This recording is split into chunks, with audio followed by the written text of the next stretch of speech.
wafting through the most romantic city on earth, a vision in paper white, lending her regal presence to France's famous fashion week.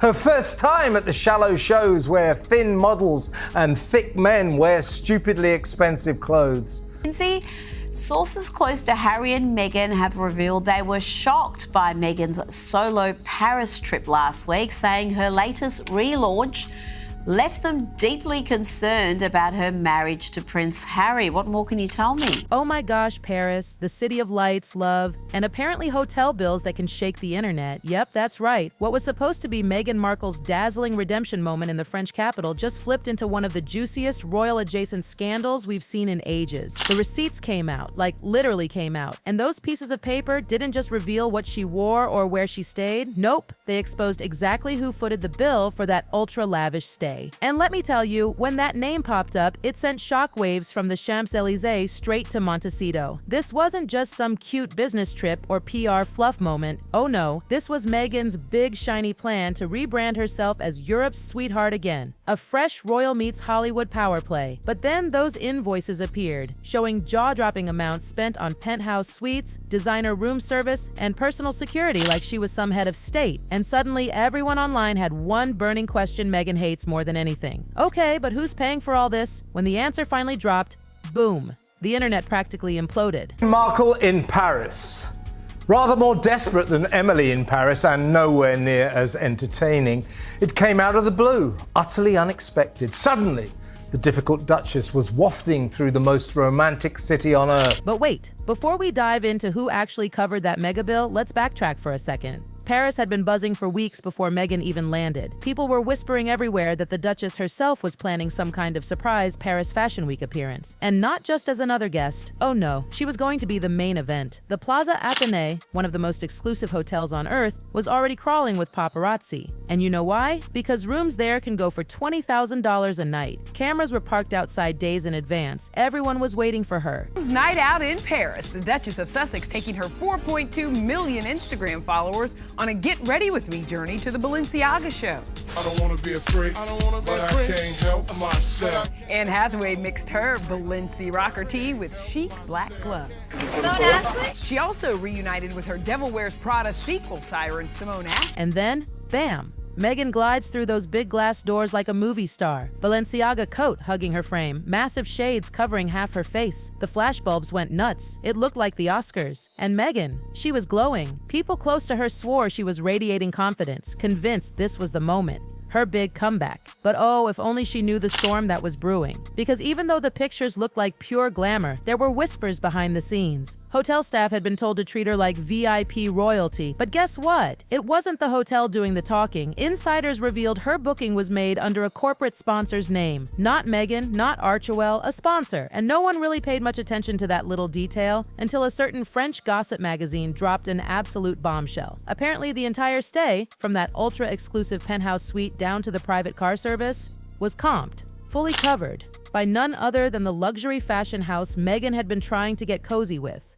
Balenciaga actually invited herself to this Paris Fashion Week show earlier this month. Now, the Balenciaga designer... Yep, that Balenciaga. The same one that had already been balancing on a razor's edge with their past controversies. They'd been trying to clean up their image, polish their reputation, and maybe, just maybe, ride Meghan's humanitarian persona for a little PR sparkle. But then it got even juicier. Sources from inside the company straight up denied agreeing to fund her trip.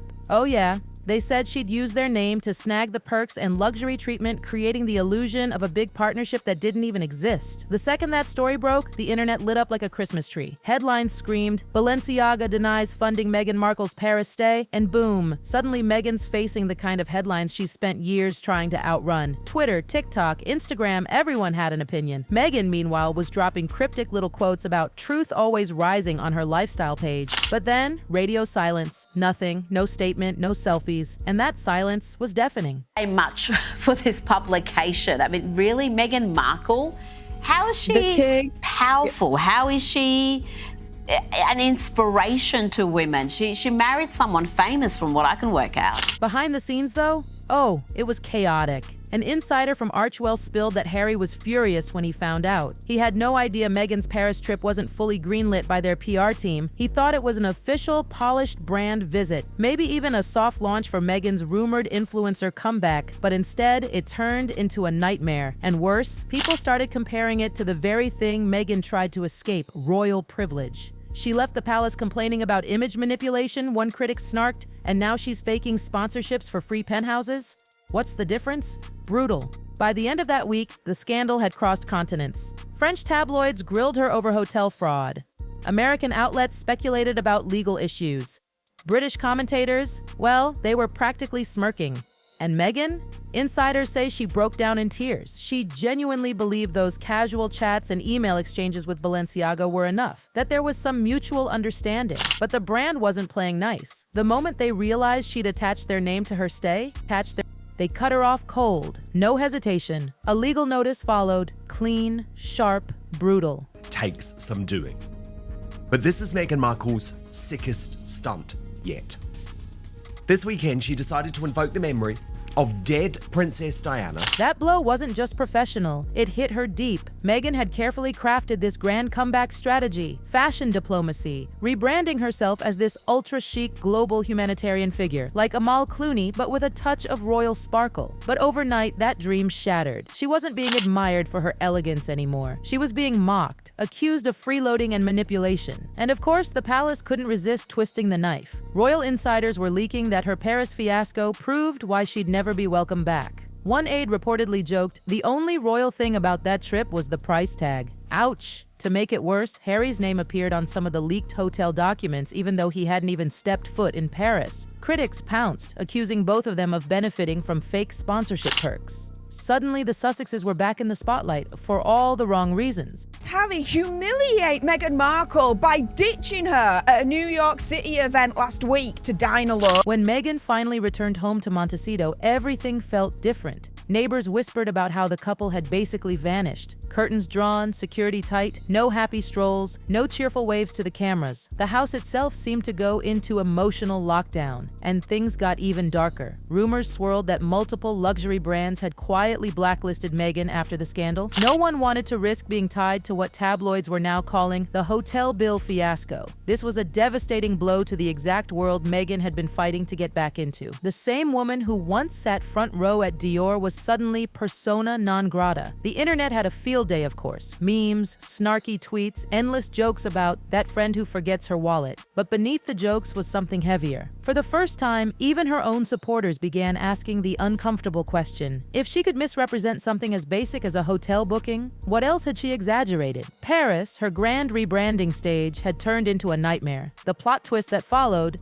no one saw it coming. What started as whispers about unpaid hotel bills suddenly spiraled into a full-blown scandal that had even the most seasoned gossip reporters clutching their pearls. Because when investigators dug deeper into the financial trail behind those luxury suites and chauffeured cars, they uncovered something that flipped the entire story upside down. The money didn't come from Balenciaga, it didn't come from Archewell, and no, it didn't come from Meghan's own bank account either. The payments were traced back to a wealthy media investor in Los Angeles, someone with deep old-school Hollywood connections. Someone who, according to a source, shared a very complicated history with Meghan. His name wasn't immediately revealed to the public, but the receipts were clear. The payments were made through an entertainment company he partly owned, the same company Meghan had reportedly pitched her with Love Meghan lifestyle concept to months before this trip. And just like that, the entire tone of the story changed. This wasn't just a PR misstep anymore. This was personal. The second his name, or rather the codename Mr. X, started floating around in media circles, the internet lost its collective mind. Why was this man paying for Meghan Markle's extravagant Paris getaway? And more importantly, why was she pretending luxury brands were behind her trip when they weren't? This wasn't just bad optics. It was devastating. The British tabloids wasted zero time. Manipulative Meghan headlines splashed across the front pages. American gossip shows were dissecting every angle like a crime scene. Twitter threads went wild with theories, some innocent, some absolutely scandalous. For days, they barely spoke. Meghan disappeared into her private space, canceling meetings, ignoring texts, and staying off social media. Friends close to her said she was humiliated. She'd gone to Paris expecting her Cinderella moment, and it had blown up in her face. And then, just when things couldn't get worse, the emails surfaced. Reporters dug through Mr. X's company records and unearthed emails. Some leaked, some confirmed, showing Meghan had reached out months earlier. She'd pitched him ideas, sent proposals, and hinted at mutually beneficial opportunities. Suddenly, what Meghan had painted as a casual coincidence looked like a calculated financial play. And when those emails hit the tabloids, it was like throwing gasoline on an already raging fire. Critics accused her of using wealthy connections to bankroll a luxury lifestyle. Even sympathetic outlets struggled to spin it. Hollywood started stepping back quietly. One stylist whispered to Page 6, "Brands are scared to associate with her now." The Balenciaga thing was the final straw. This was the exact opposite of the comeback Meghan had imagined. Meanwhile, Meghan's emotional state was reportedly unraveling. Insiders painted a picture of a woman who couldn't stop crying. She felt betrayed, targeted, cornered. She believed everyone, the press, the palace, even old allies, was against her. But some people close to her claimed the truth was far less glamorous. The sabotage wasn't external, it was self-inflicted. According to whispers from her own team, Meghan's assistant had warned her not to use Mr. X's company name for any bookings without a formal signed agreement. Meghan allegedly brushed it off, assuming a handshake understanding would be enough. It wasn't. When the story exploded, that same staffer quietly resigned. No drama, just gone. And Harry, sources claimed his patience was hanging by a thread. The once picture-perfect couple started drifting apart behind closed doors. They smiled for a few charity photo ops trying to control the damage, but insiders swore Meghan was in full meltdown mode privately. She was convinced someone in their circle was leaking against her. She'd cry every night saying, "It's one misunderstanding. I was trying to build something positive. Now they're calling me a liar." The palace, meanwhile, was watching it all unfold like a perfectly scripted episode. Royal aides were reportedly smirking behind the scenes. Some even hinted that this was exactly why reconciliation with King Charles had stalled. And Mr. X? Oh, he vanished into thin air. His team issued a bland statement claiming there was no personal involvement with Meghan and that the payments were made in error. But by then, the damage was irreversible. The receipts had gone viral. That Paris trip, the one she'd so carefully planned to be her glamorous return, had turned into a public train wreck. Her name, once synonymous with elegance and royal rebellion, was now being thrown around with words like manipulative, entitled, and reckless. And the worst part? Even her fans were starting to waver. Comments from former supporters flooded online. "I defended her for years," one wrote, "but this feels shady." If she can't be honest about a hotel bill, what else is she lying about? Brutal. Inside Monteceto, things reportedly grew eerily quiet. Meghan's usual fire faded. She stopped taking calls, stopped going out, stopped smiling for the cameras. The walls that once protected her now felt like a cage. And for Harry, it was another crushing moment. Friends claimed he confided in someone close, saying, "Every time we try to start over, something happens. It's like we're cursed." It was heartbreaking and very, very public. And just when everyone thought it couldn't get any more humiliating, whispers started swirling again. Those hotel receipts? They hadn't just been leaked, they'd been collected. A British documentary team was reportedly working on a full exposé, digging into the Paris scandal, the mystery payments, and every detail in between. Which means this might not even be over. There's no palace now to shield her, no PR wall strong enough to bury the story, and no fairy tale ending in sight. Paris was supposed to be Meghan's comeback, but it might just have sealed her downfall. Somewhere behind those Monteceto walls, curtains drawn and the world watching, Meghan Markle is probably realizing a painful truth. No matter how hard she tries to reinvent herself, the receipts always find their way out.